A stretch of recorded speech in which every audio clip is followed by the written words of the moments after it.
How have you learned what makes teams more effective? What brings them together, binds them, and drives their performance?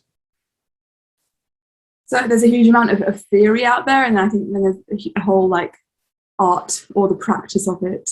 And I think sometimes marrying those can be challenging.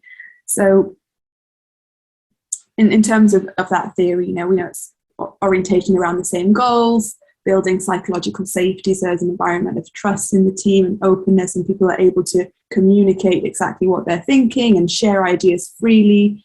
And there's a commitment towards each other and accountability, and I think there's a lot of that in the theoretical side of things.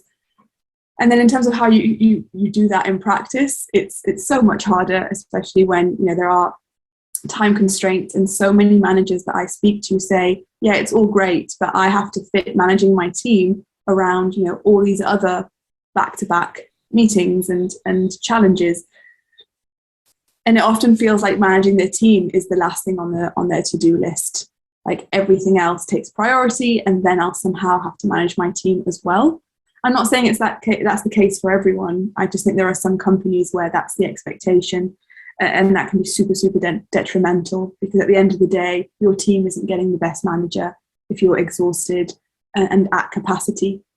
So I think the main thing is creating the time and almost the mental energy to be a good leader to the team, focusing on that as if it was its own project.